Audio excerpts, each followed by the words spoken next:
Oke, sebelumnya Assalamualaikum warahmatullahi wabarakatuh. Kembali lagi bertemu dengan saya Handri Hindranata ya.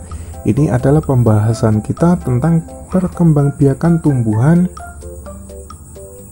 yaitu muatan pelajaran IPA kelas 6 tema 1. Nah, ini adalah bagian ketiga ya, bagian ketiga. Setelah yang pertama dulu kita membahas tentang perkembangbiakan tumbuhan secara generatif atau secara kawin. Lalu pada video selanjutnya bagian kedua kita membahas tentang perkembangbiakan tumbuhan secara vegetatif alami tanpa bantuan manusia, tanpa bantuan siapapun, jadi tidak kawin dan tanpa bantuan. Nah, kali ini untuk pertemuan yang ketiga, pada bagian yang ketiga ini kita akan belajar tentang perkembangbiakan tumbuhan secara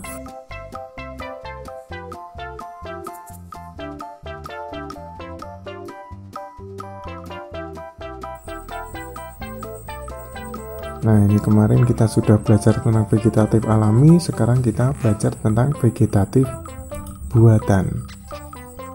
Ya. Perkembangbiakan vegetatif buatan adalah proses perkembangbiakan tumbuhan tanpa adanya proses perkawinan, jadi tidak ada penyerbukan sama seperti vegetatif alami. Nah, bedanya di sini perkembangbiakan vegetatif buatan itu adalah perkembangbiakan tumbuhan secara tidak kawin dengan campur tangan manusia ya, jadi dibantu oleh manusia. Proses perkembangbiakan vegetatif buatan bertujuan untuk mendapatkan hasil tanaman yang sama dengan tanaman induknya, lebih cepat berbuah dan dapat berbuah di berbagai musim.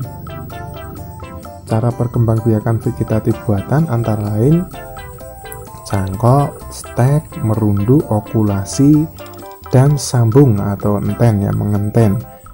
Di sini nanti kita juga akan membahas tentang keuntungan dan kerugian perkembangbiakan vegetatif secara buatan ya.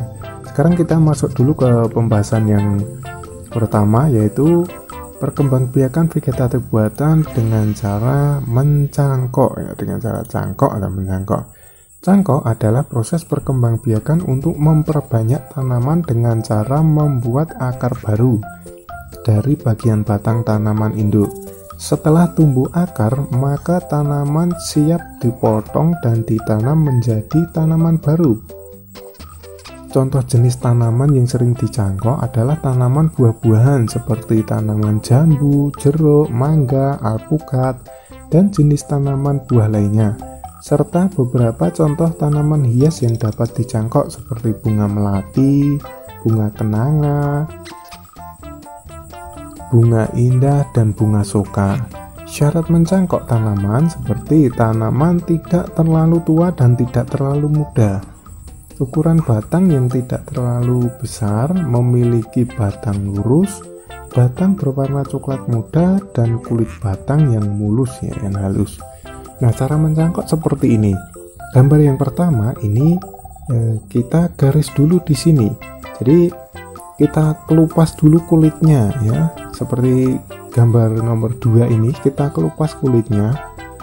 Nah, gambar ketiga ini kulitnya sudah bersih ya, dari kulit kelihatan batangnya.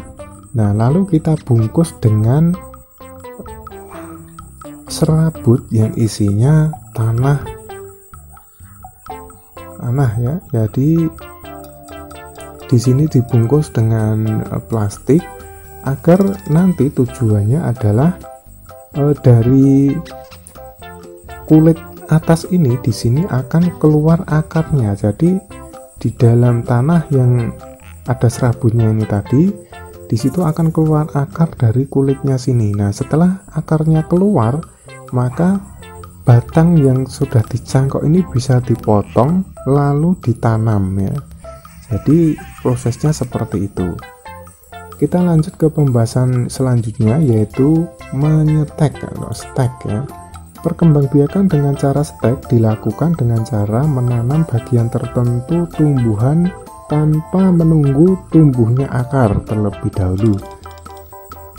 Jadi tidak perlu menunggu tumbuhnya akar seperti mencangkok tadi ya. Kalau mencangkok tadi kita harus menunggu dulu akarnya sudah tumbuh atau belum. Nah, kalau sudah tumbuh baru bisa kita potong. Nah, kalau stek ini tidak perlu menunggu.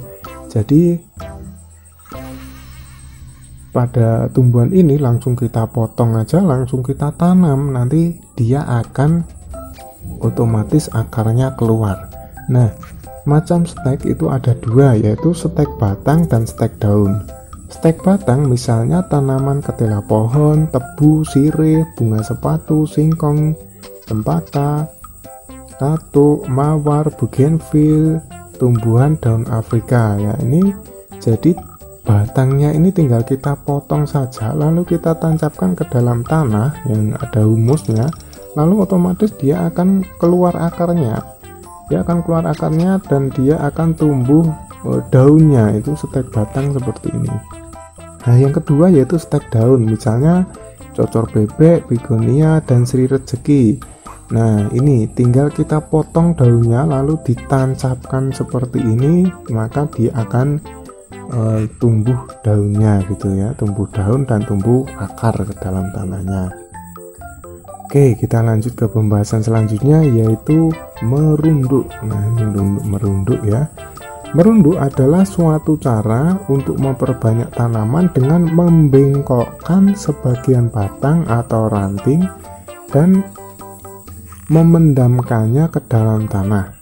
Contoh tumbuhan yang berkembang biak dengan cara merunduk yaitu apel, bougainville, anggur, melati, dan alamanda. Nah, jadi seperti ini.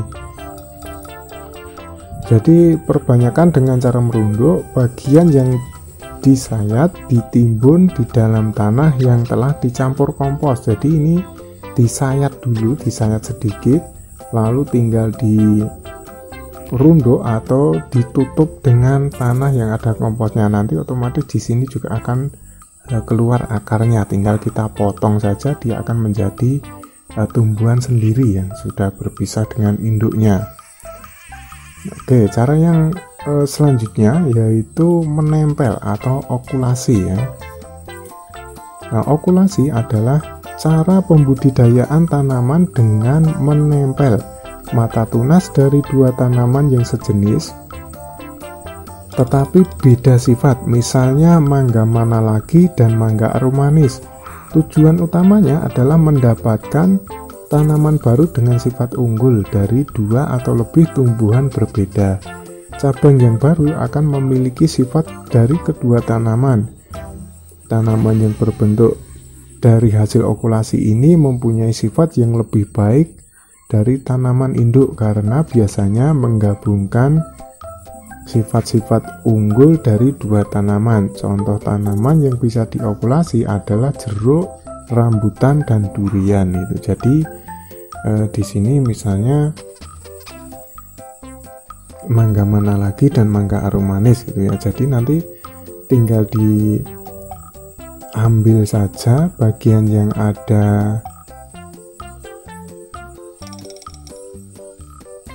mata tunasnya. Jadi tumbuhan satunya misalnya manalaginya itu diambil bagian kulit yang ada mata tunasnya seperti ini, lalu untuk mangga aromanisnya dilubang besarnya sama seperti mangga manalagi tadi yang ada tunasnya tadi, lalu dibuka dan ditempelkan di sini, setelah ditempel lalu diikat.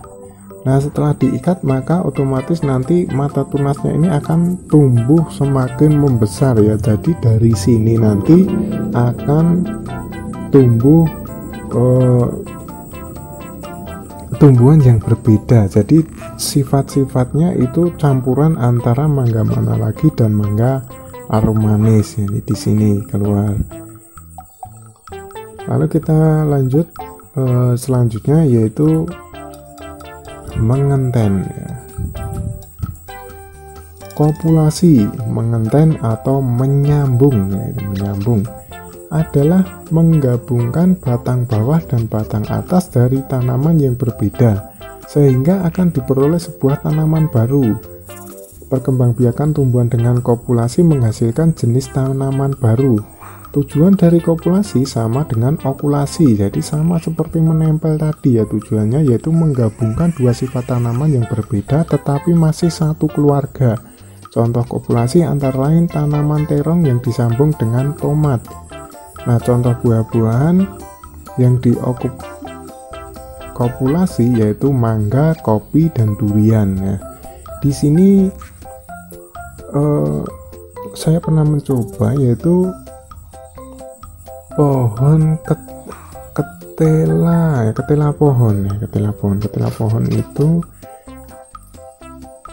yang diambil bawahnya ini itu adalah ketela pohon yang biasa itu, lalu yang atas ini adalah ketela pohon karet ya, pohon karet yang ketela pohonnya itu tidak bisa keluar ketelanya atau beracun itu kalau keluar yang karet itu, tapi daunnya besar-besar. Nah, itu bisa disambung menjadi satu, jadi akarnya yang jadi akar ini adalah ketela pohon biasa dan atasnya ini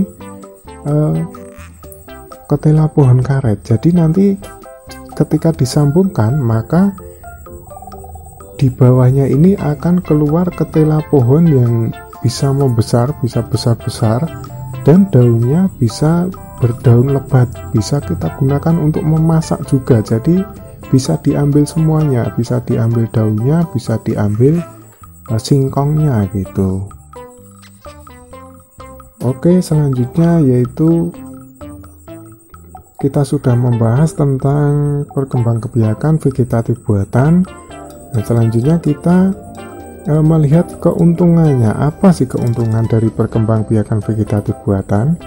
Nah, ini beberapa keuntungan dari perkembangbiakan secara vegetatif buatan adalah sifat tumbuhan baru sama persis dengan sifat tumbuhan induknya. Jika tumbuhan unggul, maka tumbuhan baru pun akan bersifat unggul pula. Yang kedua, cepat memberikan hasil jika dibandingkan dengan ditanam dengan bijinya, yaitu kalau ditanam dengan biji kan kita nunggunya lama ya, nunggu besar dulu gitu baru berbuah. Tapi kalau kita dengan vegetatif buatan misalnya mencangkok tadi, itu berarti baru sebentar kita akan bisa mendapatkan buahnya itu. Nah, kerugiannya sekarang, kerugian perkembangbiakan vegetatif buatan.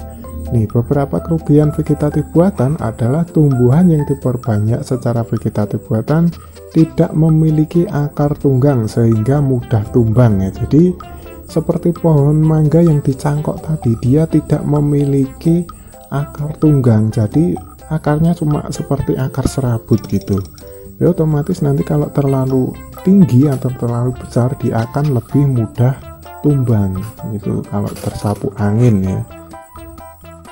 Yang kedua yaitu perkembangbiakan vegetatif buatan menghasilkan sedikit keturunan atau tumbuhan baru. Jadi di sini keturunannya lebih sedikit karena kita potong gitu terus. Dan yang ketiga yaitu merusak tumbuhan induk. Nah, ini pasti ya, jadi cangkok itu tadi kan kita kelupas dulu lalu kita potong, itu otomatis tumbuhan induknya akan rusak. Disetek juga sama, dirunduk kan juga nanti dipotong juga. Menempel okulasi itu juga dilubang-lubangi ya, jadi kulit yang ada mata tunasnya tadi kan dilubangi, jadi pohon itu akan berlubang jadi rusak. Nah, itu pembelajaran kita kali ini. Kita sudah belajar tentang perkembangbiakan tumbuhan secara generatif, secara vegetatif alami, dan secara vegetatif buatan ya. Jadi semoga apa yang sudah kita bahas ini bermanfaat bagi semuanya. Dari saya akhiri. Wassalamualaikum warahmatullahi wabarakatuh.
yaitu vegetatif